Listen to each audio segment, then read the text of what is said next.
आप सबको हमेशा मैं प्रणाम ही करके बात शुरू करता हूँ, लेकिन आज नहीं करूँगा। दो कारण से कि अभी अभी पैदा हुआ हूँ, कोई भी बदतमीज़ी जायज़ है, और पैदा भी नहीं हुआ अभी, वो अंग्रेज़ी स्टाइल से पैदा होना वजह है। और दूसरा कारण ये है कि ये अक महोत्सव है, और अक में एक मंत्र भी है, सर्वोष्मी। और प्रायः जो लोग अक से जुड़े हैं वो एक दूसरे को सर्वोष्मी कह के बुलाते हैं। मैं बचपन से सर्वोष्मी कहता था। कई बार लोग मुझसे पूछते थे कि सर्वोष्मी का मतलब क्या है, तो मैं बताता हूँ उन्हें अंग्रेज़ी में कि एवरीथिंग इज़ आई एम, और कभी मैं कहता कि मैं ही सब कुछ हूँ, कभी मैं कहता कि सब मेरे अंदर है, दिस दैट। तो बहुत गूढ़ सवाल नहीं पूछा जाता था, लेकिन एक बार एक मेरे परम मित्र हुआ करते थे एक ज़माने में, और फिर बाद में अमित्र हो गए। तो वो किसी को लेकर आए थे, किसी यहूदी दार्शनिक को लेकर के दिल्ली आए थे मेरे पास। तो उसने पूछा कि भाई सर्वोष्मी जो है ये तो बड़ा एरोगेंट सा है, साउंड करता है कि सब कुछ मैं ही हूँ। तो मैंने कहा कि हाँ, अगर वेस्टर्न तरीके से देखा जाएगा, पश्चिमी तरीके से, तो निश्चित रूप से ये साउंड करता है कि सब कुछ मैं हूँ। ऐसा कहने पे लगता है आप तानाशाह हो गए हैं।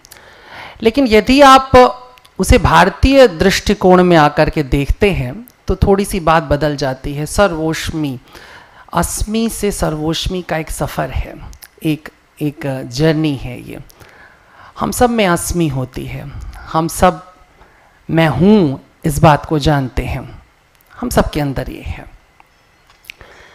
और ये जो मैं हूँ ये हमें बांध करके रखता है, अटका करके रखता है, ये बाहर नहीं निकलने देता है, क्योंकि मैं हूँ के साथ बहुत कुछ और जुड़ जाता है धीरे धीरे आकर के। मैं हूँ, फिर मैं कौन हूँ, मैं फिर ओमा, फिर मैं कौन हूँ, मैं ओमा दियक हूँ, फिर मैं कौन हूँ, मैं आध्यात्म मूर्ति ओमा दियक हूँ, फिर मैं कौन हूँ, मैं ज्योतिषाचार्य हूँ, फिर फलाना ढिमाका दिस दैट। इसी तरह दूसरों के साथ भी जुड़ता जाता है, मैं ये हूँ, मैं ये हूँ, फिर ये हूँ।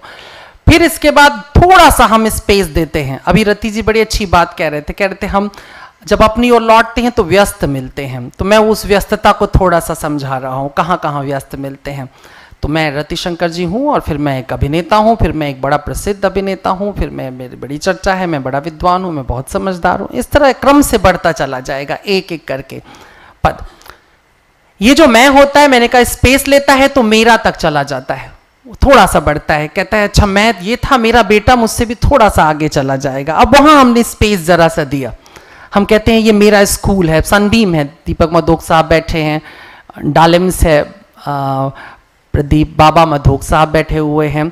और ये बड़ा खूबसूरत आज संयोग है कि आज दोनों जो राम लक्ष्मण भाई हैं वो आज उपस्थित है एक ही कार्यक्रम में, वरना अमूमन ऐसा हुआ है कि कभी वो रहे हैं कभी वो रहे हैं। तो ये बड़ी खुशी की बात है। लेकिन मैं कह रहा हूँ कि अब स्कूल, तो अब बच्चा स्कूल संभालेगा तो ठीक है, चलो वो भी बढ़िया लगता है, बच्चा और बड़ा स्कूल बना ले, कुछ और कर ले। इसी तरीके से सबके साथ चलता है। मेरा अपना कुछ करने लग जाए तो मैं से ज़रा हम आगे बढ़े, मेरा तक आ गए।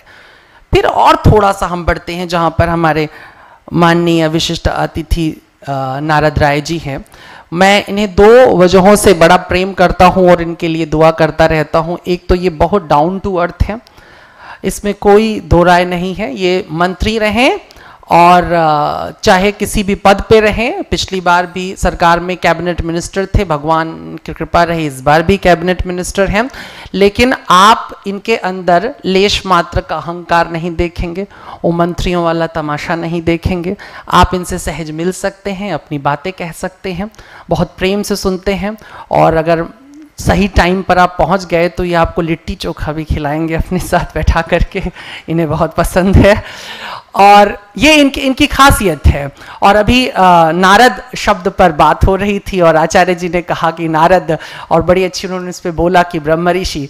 मैं इतना ज़रूर कहूँगा कि जो आज का मेरा विषय है प्रेम और चरित्र, उससे कितनी गहराई तक मंत्री नारद राय जी जुड़े हैं ये एक एकदम अलग मसला है। वो खुद समझेंगे, लोग समझेंगे। लेकिन इनका नाम निस्संदेह इस पूरे के पूरे जो मेरे ये स्टेटमेंट है उसकी जीवित व्याख्या है। अगर मैं सिर्फ यहाँ नारद भी लिख देता तो यही वाली बात हो रही होती, पर उस पर थोड़ी देर बाद आऊँगा। अभी मैं सिर्फ ये कह रहा था कि हम थोड़ा से बड़ा होते हैं तो जब हम यहां तक पहुंचते हैं, यानी राजनीति में होते हैं या सामाजिक कार्य में, तो हम मैं मेरा से थोड़ा ऊपर जाना पड़ता है हमें और हमारा कहना पड़ता। मैं सही असली राजनीतिज्ञों की बात कर रहा हूं। असली राजनेता वो होता है जिसमें हमारा कहने की ताकत होती है। हर आदमी मैं और फिर मेरा तक रुक जाता है, लेकिन राजनेता कहता है नहीं, मैं मेरा क्या, हमारा भी तो कुछ है, हमारे समाज का कुछ है, हमारे इलाके का कुछ है, हमारी सोसाइटी का कुछ है, हमारे इदारे का कुछ है, हमारा कुछ होना चाहिए। ये जो हमारा कहने की ताकत पैदा हो जाती है, ये आपको नायक बनाती है, जननायक बनाती है। इससे भी एक और श्रेणी ऊपर जाती है। हमारे अध्यक्ष सत्यदेव जी महाराज जिस पथ पर हैं और जहां पर हैं, वहां पर वो लोग जो धर्म से जुड़े होते हैं, ये हमारे के अंदर विस्तार देते हैं कि सिर्फ हमारा समाज ही नहीं, बल्कि हमारा पूरा का पूरा संसार ये कैसे सुंदर हो, इसमें कैसे प्रेम फैले, इसमें कैसे शांति आए, आनंद आए। ये एक और स्टेज होती है जहां पर जाकर कोई धार्मिक व्यक्ति बोलता है, धार्मिक चरित्र बोलना शुरू करता है। और उसके ऊपर भी एक पांचवा एक और स्टेज आ जाता है जहां पर कि ना कुछ मैं होता है, ना कुछ मेरा होता है, ना कुछ हमारा होता है, ना कुछ सुधारने को होता है और ना कुछ बिगाड़ने को होता है। केवल आनंद होता है और उसकी अनुभूति होती है। बनारसी भाषा में मैं कहूँ तो एक मौज पैदा हो जाती है। मौज में रहना सबसे मुश्किल काम है। मौज में हर आदमी है, लेकिन वक्त की मौज में है। वक्त तो तुम्हें अपनी मौज में रखता है, लेकिन तुम क्या मौज में हो? उस लहर का मजा तुमने लिया? अगर आप देखोगे तो 100 में से शायद 95 बार आप उस लहर से टकरा रहे होते हैं, लड़ रहे होते हैं, आप उसका विरोध कर रहे होते हैं। आप कहते नहीं, ये वाली लहर मुझे पसंद नहीं आई, दूसरी तरह की लहर चाहिए, और उस पर कोई काबू नहीं है आपका। वो आदमी जो ये सोचता है, गालिब का आपने बड़ा अच्छा गज़ल गालिब की सुनाई, उसी जगह आता हूँ कि हर एक बात पे कहते हो तुम कि तू क्या है, तुम ही कहो कि ये अंदाज़े गुफ्तगू क्या है। अब इसे आप 2-3 तरह से पढ़ सकते हैं, और वो 2-3 तरीका हो सकता है। एक ये भी हो सकता है कि हर एक बात पे कहते हो तुम कि तू क्या है, तुम ही कहो कि अंदाज़े गुफ्तगू क्या है ना। आमतौर पर हम यही होते हैं। थोड़ा सा और हो सकता है कि हर एक बात पे कहते हो तुम कि तू क्या है, तुम ही कहो कि अंदाज़े गुफ्तगू। दूसरा वाला हम सीधे एक्सट्रीम ये ले लेते हैं। लेकिन गालिब न इस वाले लहजे में था, ना उस वाले लहजे में था। मुझे लगता है जहां तक ये गालिब कहता है कि हर एक बात पे कहते हो तुम कि तू क्या है, तुम ही कहो कि ये अंदाज़े गुफ्तगू क्या है, वो एक और लहजा था उसके पास। ये एक मजा है, एक हैरत है, ये हैरत है आपके पास। आप जिंदगी की हैरत को, जिंदगी का जो अचरज है, जो वंडर है जिंदगी से जुड़ा हुआ, यदि आप इसका लुत्फ लेते हैं, यानी हर एक मोमेंट को आप वंडरफुल मोमेंट की तरह एंजॉय कर पाते हैं, तो जिंदगी बड़ी खूबसूरत हो जाती है। आप उस मौज को जीने लग जाते हैं, और ये मौज जितनी बड़ी होती चली जाती है, उतना ही बड़ी आपकी अस्मी होती चली जाती है, आपका मैं होता चला जाता है। मैं जब मैं विहीन होना चाहता हूं, मैं जब अहंकार से छूटना चाहता हूं, मैं जब मुक्त होना चाहता हूं, तो मेरे पास 2 ही ऑप्शन होते हैं, 2 ही विकल्प होते हैं। मैं अपने मैं को मिटा दूं, या मैं अपने मैं को इतना विस्तार दे दूं, इतना विस्तार दे दूं कि उसमें सब कुछ समाहित हो जाए, कुछ मुझसे अलग रह ही ना जाए। मैं अपने मैं को मिटा दूं, 100 में से 90 बार यही प्रयास होता है। लेकिन ये मैं नहीं मिटता, साधु से नहीं मिटता, संत से नहीं मिटता, तपस्वी से नहीं मिटता। ये मैं किसी से मिटता ही नहीं है। जब तुम मैं को रगड़ोगे तो रगड़ने वाला तो मैं ही है ना, कोई अन्य तो है नहीं। संघर्ष में वक्त बीत जाता है, तुम अपने से अपनी लड़ाई करते रहते हो, बार बार तुम अपने को श्रेष्ठ बनाना चाहते हो, हर बार अपने को, इस मैं को सुरक्षित रखते हो। तो आप देखते हैं कि बहुत बड़े संत को आप सुनते हैं, पढ़ते हैं, बड़े महान ग्रंथों को पढ़िए, आप देखोगे कि बहुत महापुरुष था, लेकिन उसका मैं नहीं छूटा हुआ, तो उसका मैं वहां पे सुरक्षित था। मैं तब सिर्फ छूटता है कि जब मैं विस्तार लेता है, और ये मैं नहीं कह रहा हूं, ये हमारी आर्ष परंपरा कहती है। अहम ब्रह्मास्मि एक बड़ा रटा रटा ऐसा शब्द है भारत में, लेकिन ये ब्रह्म क्या है? ब्रह्म के मानी होता है जो विस्तार कर रहा है। ब्रह्म एक रुकी हुई अवस्था नहीं है, ब्रह्म विस्तार करता जाता है। ये एक कोइंसिडेंट है कि हम जब ब्रह्मांड को समझने लगे तो हमें ये पता लगा कि अरे ये ब्रह्मांड विस्तार कर रहा है। उसके पहले यूरोप समझता था कि ब्रह्मांड रुका हुआ है, लेकिन आइंस्टाइन के बाद जब खोज होती है तो पता लगता है कि नहीं, ब्रह्मांड तो एक्सपेंड कर रहा है, विस्तार कर रहा है। यही वेद आपसे कह रहा है, वो कह रहा है ब्रह्म, और ब्रह्म का गुण जहां पर हमारे सामने अपीयर है, एक्सप्रेस है, वो ब्रह्मांड है, ये विस्तार ले रहा है। इसमें एक मैसेज है, हम सब ब्रह्मांड हैं, हम में से कोई ब्रह्मांड से अलग नहीं हुआ है, हम सब ब्रह्मांड है। अगर आपको ये लगता है ब्रह्मांड आपसे इतर कोई चीज है तो आप यही दुविधा में हैं, आपसे अलग ब्रह्मांड कोई नहीं है। और इसलिए मैं कह सकता हूं कि मैं ज्योतिष से भी जुड़ा हूं, और ज्योतिष कहता है कि देखो ये तुम हो, तुम्हारी कुंडली ऐसे खोलता है एक ज्योतिषी और कहता है देखो इसमें ये 12, मैंने आकाश को 12 खंडों में बांट दिया, जितना आकाश दिखाई दे रहा है वो सब तुम में समाहित हो गया, 12 राशियां, और वो 9 ग्रह वो भी तुम में समाहित है, जिसको तुम सूर्य कह रहे हो, कुंडली कह रही है, ज्योतिषी कह रहा है कि ये भी तुम में समाहित है, तुम्हारे भीतर है, ये तुमसे अलग नहीं है। यानी संपूर्ण ब्रह्मांड तुम्हारे भीतर है। इसी को कहते हैं ना यत पिंडे तत ब्रह्मांडे। लेकिन ये सब बातें सिर्फ तर्क में, बातों में, बकवास में रुकी रहती है, मोटी मोटी बात करने के लिए, और कहीं पर अपनी विद्वता की वो धौंस जमाने के लिए इन बातों का इस्तेमाल किया जाता है। इसे अपनी अनुभूति में उतारा नहीं जाता, क्योंकि इसे उतारना बहुत मुश्किल है। मैं सिर्फ मैं न रह जाऊं, मैं बढ़ करके राजेश्वर आचार्य जी भी हो जाऊं, मैं नारद राय जी भी हो जाऊं, मैं सत्यदेव जी भी हो जाऊं, मैं दीपक मधोक साहब भी हो जाऊं, मैं बाबा मधोक जी भी हो जाऊं, मैं रतिशंकर जी भी हो जाऊं, मैं अमिताभ दादा भी हो जाऊं, मैं रामेश्वर जी, मैं सब होता चला जाऊं। ये बड़ा मुश्किल है। एक बार तो अच्छा लगेगा कि भाई इन लोगों का जो गरिमा है, पद है, प्रतिष्ठा है, चलो मेरी इससे कोई हिस्सेदारी, निस्बत है, एक संबंध है।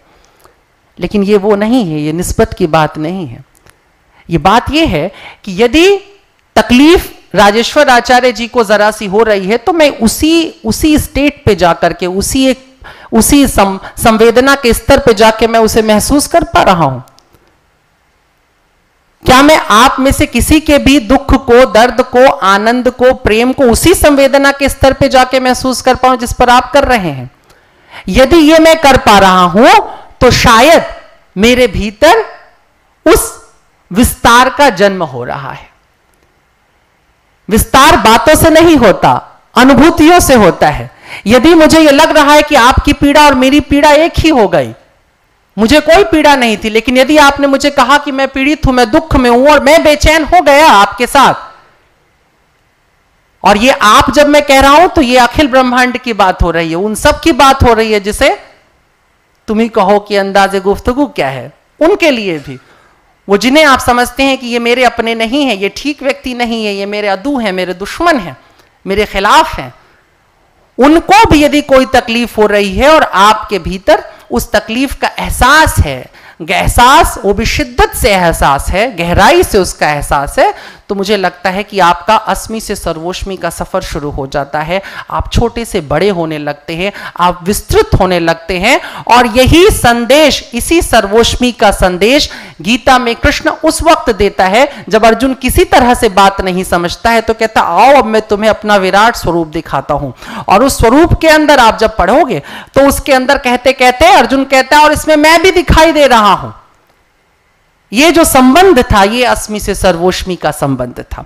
इसलिए मुझे लगता है कि हम सबको कहीं ना कहीं सर्वोष्मी अपने भीतर उतारने की आदत डाल। मैं इसलिए नहीं इसको फोर्सली कभी बोल पाता हूं, क्योंकि कई बार लोगों को आजकल धोखा होने लगता है, कहीं कोई नया धर्म तो नहीं शुरू किया जा रहा है धीरे धीरे।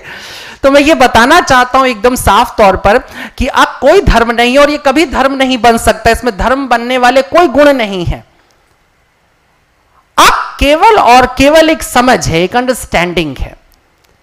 समझ है अपने प्रति, समझ है अपने मित्रों के प्रति, समझ है अपने शत्रुओं के प्रति, समझ है अपनी सोसाइटी के प्रति, समझ है हालात के प्रति, माजी, हाल, मुस्तकबिल के प्रति, भूत, वर्तमान और भविष्य के प्रति। समझ है सभी मजहबों के प्रति। एक मजहब नहीं, हम आज एक ऐसी ग्लोबल दुनिया में रहते हैं, एक ऐसे वैश्विक गांव में रहते हैं जहां यदि हम सबको नहीं, और मजहब जरूरी है समझना, वो लोग जो मुंह फेर लेते हैं ये कह करके कि नहीं सब मजहब पे बात मत करो, मुझे बहुत बार कहा जाता है कि आप जितनी एनर्जी जाया करते हैं मजहब वजहब पे बात करके, उससे बहुत कम एनर्जी में आप बहुत सारी दूसरी तरह की बातें करके स्टार बाबा बन सकते हैं। लेकिन मुझे लगता है वो स्टार बाबा बन के होगा क्या? वो स्टार बाबा को कितने दिन याद रखा जाएगा जितने दिन राधे मां को रखा गया है। इन स्टार बाबाओं का क्या करना है? जैसे कुछ चैनल स्टार बनाते हैं और फिर उसके बाद वही चैनल से भिखारी बना देते हैं, इसका कोई फायदा नहीं है। और फिर बाबा बनने का है तो वो वाला बाबा जिसकी आप बात कर रहे थे, वो छोटा वाला बाबा वो ठीक है, वो बहुत बड़ा वाला बाबा अच्छा नहीं है, कोई आवश्यकता नहीं है। हमें ये जो दम्भ है कि हम कुछ हो जाएंगे, हम कुछ विशेष हैं, हम कुछ और विशेष, ये ही हमारा फेल है, यही हम पराजित हो जाते हैं। आप कुछ हैं, आप कुछ बन सकते हैं, आप जो हैं वो आप हैं, आपको बना करके नियति ने वही भेजा है, कुछ और नहीं भेजा है। हमारा या दूसरों का ये कार्य है। मैं बड़ी देर से अपना, आपने ढीला कुर्ता पहना था, इतना मैंने इतना पहना हुआ है, बहुत चौड़ा होऊंगा, समा जाऊंगा इसके अंदर, बहुत सी तारीफ सुनी थी। लेकिन मैं ये बता रहा हूं कि क्या हमें, हमें प्रशंसा का हक है, हम दूसरों की प्रशंसा करने के लिए बने हुए हैं। लेकिन अपने विषय में सोचते समय हमें कैसा होना चाहिए? तो क्या अपना निंदक होना चाहिए? नहीं, ये भी नहीं होना चाहिए। हमको अपने विषय में बड़ा साफ होना चाहिए, बड़ा यथार्थवादी होना चाहिए। हमें जानना चाहिए कि हमारी औकात क्या है, हमारी जमीन क्या है। और हमारी औकात और जमीन क्या है? बड़ी छोटी सी है हमारी औकात। इस पलक से उस पलक तक कोई नहीं रहता है यहां पर, अभी है अभी नहीं है। चाहे तुम रेशम के वस्त्रों में जाने वाले हो कि खादी के वस्त्रों में जाने वाले हो कि तुम बिना वस्त्र के जाने वाले हो, लेकिन तुम्हारा जाना निश्चित है, निर्धारित है। और यही हमारी हकीकत है। मृत्यु को अपने बोध में लाए बिना किसी प्रकार के चरित्र का निर्माण नहीं हो सकता है।